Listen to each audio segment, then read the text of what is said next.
Assalamualaikum warahmatullahi wabarakatuh. Tetap semangat. Kali ini kita akan membahas bagaimana menentukan uji statistik yang tepat untuk sebuah desain penelitian. Penentuan uji statistik ini sangat penting untuk menjawab tujuan yang diharapkan dari sebuah penelitian. Karena jika salah menentukan uji, maka bisa menghasilkan kesimpulan yang kurang tepat.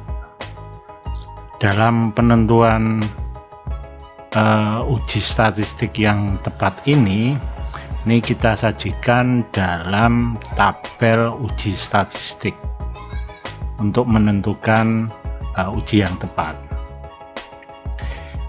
Ini tabel untuk penentuan ujinya, ada 7 tahapan. Jadi yang pertama adalah kita harus tahu variabel yang digunakan pada setiap variabel penelitian, baik itu variabel pertama, kedua, ketiga, dan seterusnya. Apakah variabel itu menggunakan skala data kategorik atau numerik? Nih, pada yang merah ini yang pertama. Kemudian setelah kita menentukan, kita tahu bahwa jenis dalam tiap variabel itu dengan skala data kategorik atau numerik, kita ke tahap yang kedua. Tahap kedua, menentukan jenis hipotesis. Nah, jenis hipotesis ini sesuai dengan tujuan dalam sebuah penelitian. Apakah penelitian tersebut merupakan penelitian komparatif, ya, atau membandingkan, atau penelitian yang korelasi atau mencari hubungan, ya, hubungan antar variabel. Ini pada tabel yang hijau. Jadi kita harus pastikan bahwa tujuan penelitian kita apakah komparatif atau korelasi. Nah, setelah kita tentukan, kita ke tahapan ketiga. Tahapan ketiga adalah kita harus tahu menentukan bahwa skala data kita apakah data numerik atau kategori. Di sini yang ketiga ini yang sebelah kiri. Kita harus pastikan kalau kita numerik, kita berarti memakai informasi yang di sini. Nah, sedangkan kalau kategori, kita akan memakai tabel yang di sini. Nah, dalam penentuan numerik dan kategorik ini, kita bisa menggunakan tabel sebagai berikut. Ya. Jika jenis hipotesisnya apakah penelitian kita termasuk komparatif atau korelasi, dan ini variabel yang dipergunakan. Jika penelitian kita komparatif, kalau variabel pertamanya merupakan data dengan skala kategorik dan yang kedua kategorik, maka kesimpulannya kita memakai yang komparatif kategorik. Jadi kita memakai yang bawah ini, yang kategorik. Nah, sedangkan jika penelitian kita komparatif, variabel pertama kategorik, kedua numerik, atau sebaliknya, ya, kita sehingga memakai komparatif numerik. Komparatif numerik kita pakai yang ini, ya. Kemudian jika numerik kita pakai komparatif numerik, sama kita pakai yang ini. Nah, jika hipotesis kita merupakan korelasi, mencari hubungan, dan data variabel itu kategorik dan kategorik, maka data kita pakai korelatif kategorik. Jadi yang kategorik di sini, korelatif kategorik ini. Ya, kemudian jika data variabel kategorik dan numerik, kita pakai korelatif kategorik, tetap kita pakai yang kategori ini. Sedangkan kalau numerik kita pakai korelatif numerik, yang korelatif numerik ini, ya. Jadi kalau kita pakai korelatif kategorik ini, sedangkan kalau korelatif numerik kita langsung ke sini. Nih, itu tahapan ketiga. Kita harus pastikan apakah kita pakai numerik atau kategorik, dan ini yang komparatif numerik atau korelasi ya. Kemudian tahapan selanjutnya yang keempat adalah kita pastikan data kita ini berpasangan atau tidak berpasangan. Nah, itu yang biru ini. Kalau penelitian kita komparatif, itu pakai yang tidak berpasangan, dia posisi kita di sini. Sedangkan kalau yang berpasangan yang ini. Nah, kalau korelasi ini dia berpasangan atau tidak ada masalah. Ya. Kemudian yang kelima, kita pastikan jumlah kelompok. Apakah 2 kelompok atau lebih dari 2. Nah, kalau 2 yang ini, jadi misalnya tidak berpasangan, ini yang 2, kalau lebih dari 2 ini. Begitu juga yang berpasangan. Di yang ini. Nah, kemudian baru tahapan yang keenam, yang ini terakhir kalau kita menggunakan numerik, kita pastikan syarat uji kita ini pakai uji yang parametrik atau non parametrik. Nah, kalau uji data kita data parametrik, kita menggunakan yang ini. Nah, sedangkan kalau uji hasilnya non parametrik, kita menggunakan yang ini. Mann-Whitney, Kruskal-Wallis, Wilcoxon, Friedman, dan Spearman. Nah, untuk mengetahui apakah data kita parametrik atau non parametrik, kita bisa menggunakan uji normalitas.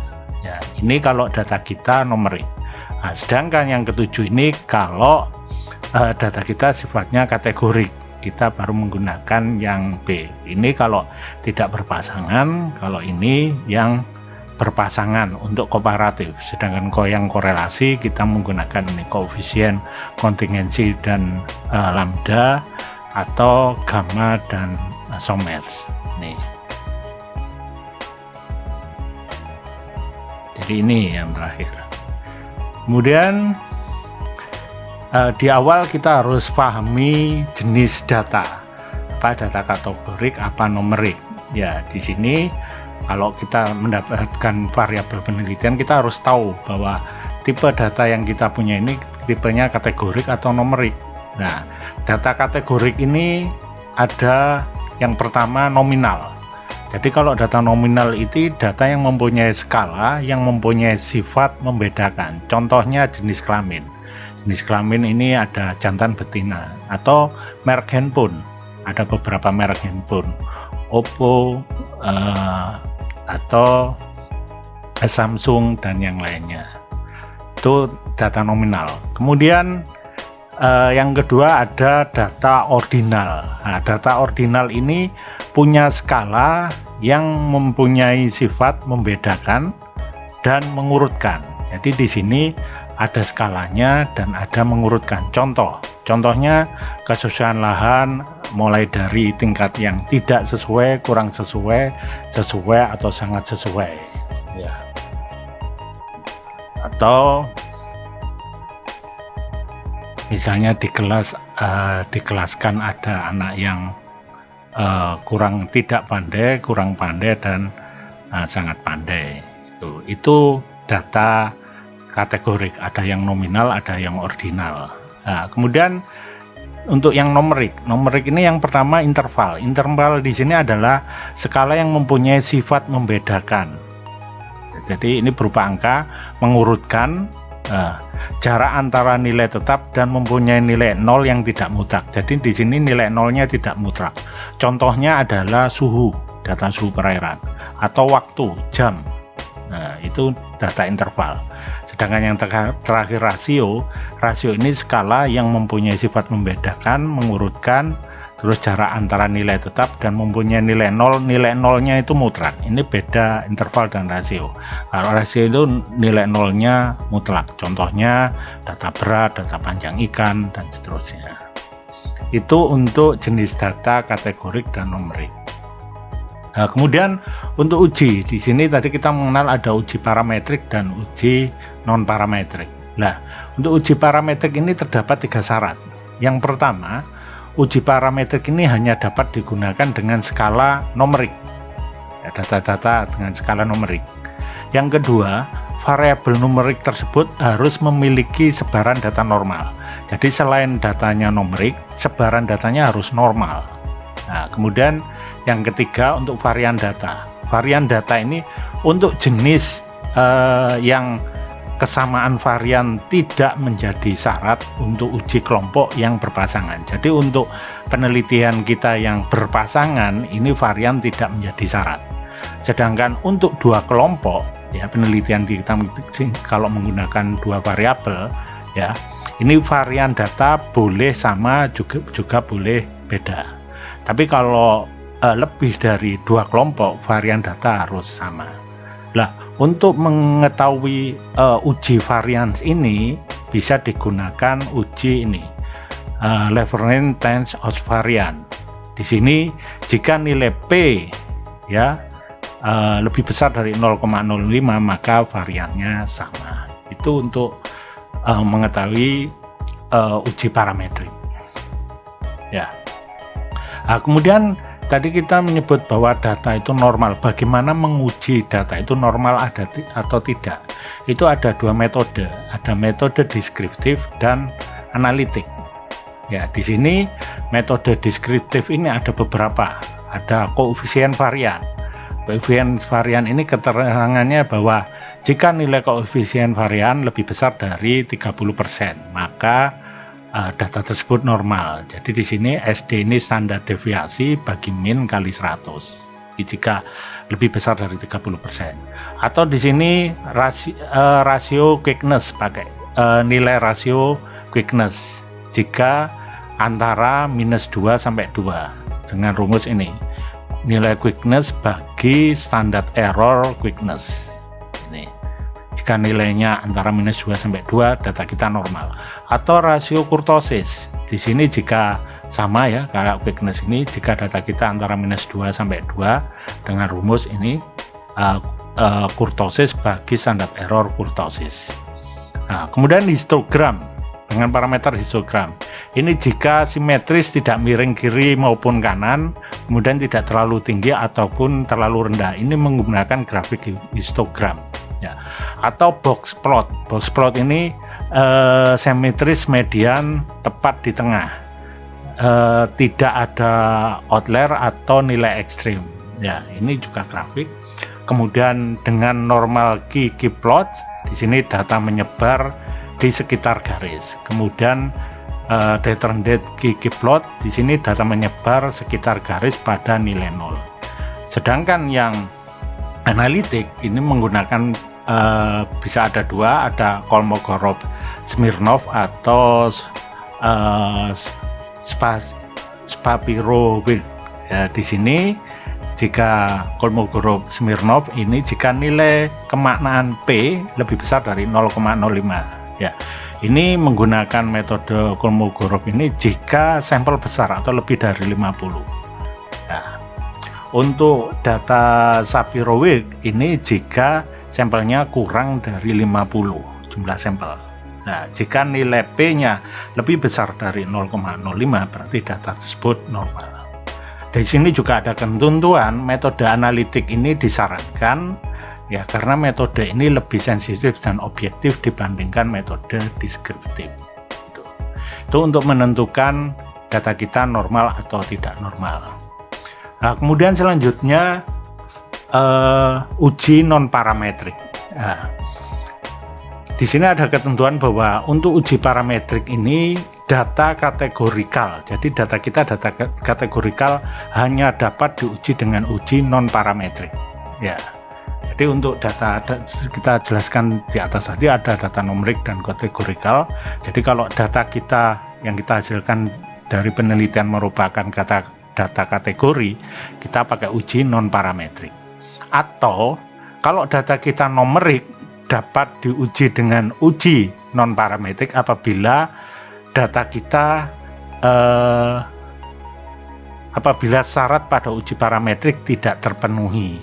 Atau di sini maksudnya bahwa data kita tidak normal, sebarannya tidak normal. Kita memakai uji non parametrik. Ya. Kemudian tadi di tabel juga ada istilah tabel B dan K. Ya, ini untuk non parametrik. Ini tabel B dan K, dan sini tabel P dan K. Ini untuk dengan skala data kategorik untuk penelitian komparatif yang tidak berpasangan pakai tabel B dan K, yang berpasangan pakai P dan K. Apa itu? Ya, tabel B dan K di sini maksudnya B adalah baris dan K adalah kolom. Jadi kalau sebuah penelitian sebagai berikut, bahwa misalnya antara di sini data tingkat pendidikan dibagi ada 3 kelas, ada rendah, sedang, dan tinggi. Kemudian di sini ada tingkat, ya, tingkat ada rendah, sedang, tinggi. Ya, jadi di sini bahwa tabel tersebut B baris dan K-nya ada 3 kali 3. Ya, jadi ini barisnya, ini kolomnya, 3 kali 3. Nah, kemudian di sini untuk tabel P dan K, P kali K, di sini P adalah pengulangannya.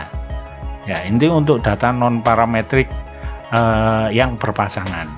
Jadi kalau pengulangannya, sedangkan untuk K itu kategorinya. Jadi misalnya di sini pengetahuan sebelum penyuluhan, ya, ini ada baik dan buruk. Kemudian di sini pengetahuan sesudah penyuluhan, baik dan buruk. Ini datanya seperti ini.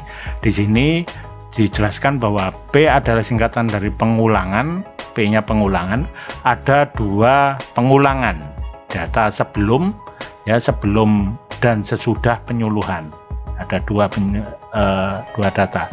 Kemudian K adalah singkatan dari kategori. Kategori di sini ada kategori baik dan buruk. Nah, itu tabel pemahaman untuk tabel P dan K. Nah, selanjutnya kesimpulannya di sini, kesimpulannya untuk uji komparatif, ya, jika skala kita numerik, ya, skala ada numerik dan kategori. Kalau kita numerik dan tidak berpasangan dengan 2 kelompok, itu kita menggunakan uji T tidak berpasangan. Ya, ini untuk yang parametrik. Kalau data kita non parametrik, kita pakai Mann Whitney. Nah, sedangkan kalau yang tidak berpasangan dengan lebih dari 2 kelompok, kita pakai one way ANOVA jika data kita parametrik atau normal. Tapi jika tidak, itu pakai Kruskal-Wallis. Nah, sedangkan kalau data kita berpasangan dengan 2 kelompok, kita pakai UJT berpasangan. Jadi kalau data kita normal, ya, jika kita pakai uji parametrik. Kalau non parametriknya, kalau data kita misalnya tidak normal, kita pakai Wilcoxon.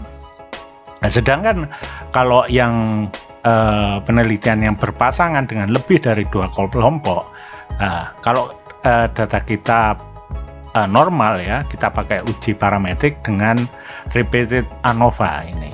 Nah, sedangkan kalau data kita tidak normal sehingga kita pakai uji non parametrik, kita pakai Friedman. Nah, sedangkan kalau data kita berupa data kategori dan tidak berpasangan, kita pakai prinsip B dan K, baris dan kolom.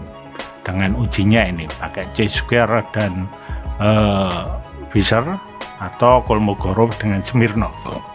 Ya, ini kalau 2 kali 2, Kolmogorov dan Smirnov kalau 2 kali K. Nah, ya. Kalau berpasangan dengan prinsip P dan K, pengulangan dan kategori.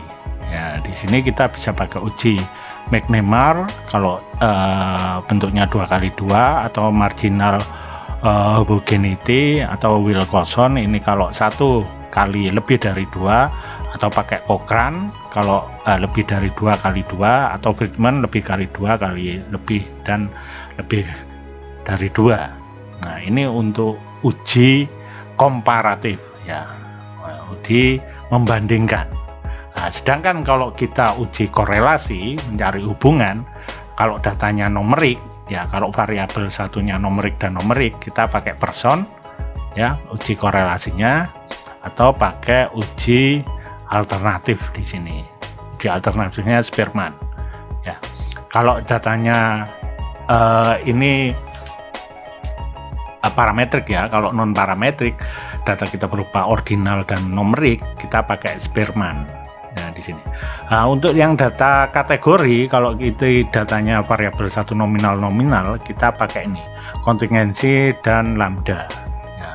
Sedangkan kalau nominal dan ordinal ya, atau sebaliknya kita pakai sama ya, kontingensi dan lambda. Kalau data kita berupa data ordinal dan ordinal, kita pakai Spearman, Gamma, dan Somers. Ini untuk uji korelatif.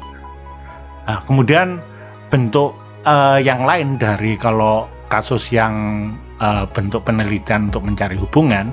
Jadi di sini untuk mempertegas bahwa kapan kita memakai uji korelasi kalau hubungan itu berupa hubungan timbal balik.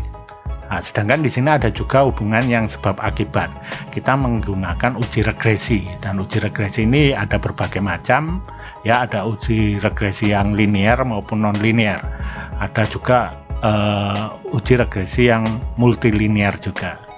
Nah, di sini untuk uji regresi ini variabelnya ada variabel independen atau bebas.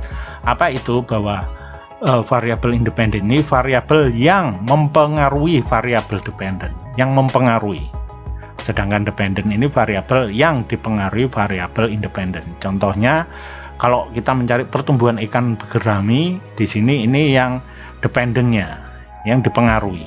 Nah, kalau parameter lingkungannya suhu pH DO, ini variabel independennya. Nah, sekarang kita coba latihan beberapa desain penelitian. Misalnya kasus ini. Apabila ada sebuah penelitian untuk mencari perbedaan ya, pertumbuhan ikan yang diberi pakan ada 3 pakan. Pakan A, pakan buatan dari limbah tahu. Pakan B, ya, pakan buatan dari limbah betis. Dan pakan C, pakan buatan dari limbah pindang. Nah, uji apa yang kita pergunakan? Ini tabelnya. Kita tentukan Pertama adalah variabel yang dihubungkan. Ini variabelnya ada 3 variabel ya. Ada perlakuan A, B, dan C. Nah, kemudian yang kedua, kita tentukan jenis hipotesis. Bahwa di sini jelas ini mencari perbedaan. Berarti perbedaan di sini kita mencari komparatif. Ini komparatif. Nah, kemudian yang ketiga, kita tentukan data yang di sini ini datanya apa? Berupa data numerik ya atau kategorik. Nah, di sini jelas bahwa numerik. Nah, sehingga di sini jelas kalau data kita ini komparatif, data variabel pertama numerik, kedua numerik, sehingga kita pakai komparatif numerik. Ya, jadi ini komparatif numerik. Nah, kemudian selanjutnya tahapan yang keempat, pasangan. Apakah ini data berpasangan atau tidak? Ini berarti datanya tidak berpasangan. Sehingga yang dimaksudnya tidak berpasangan ini bahwa tidak berasal dari sumber atau individu yang sama. Sehingga kita memakai ini. Kemudian kita tentukan jumlah kelompok. Oh, ada jumlah kelompoknya ada 3. Sehingga kita menentukan ini.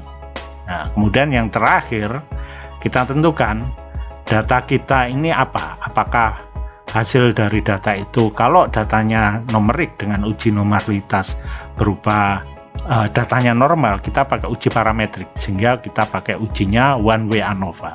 Tapi kalau non parametrik, datanya tidak normal, kita pakai non parametrik, pakai Kruskal-Wallis. Itu hasilnya.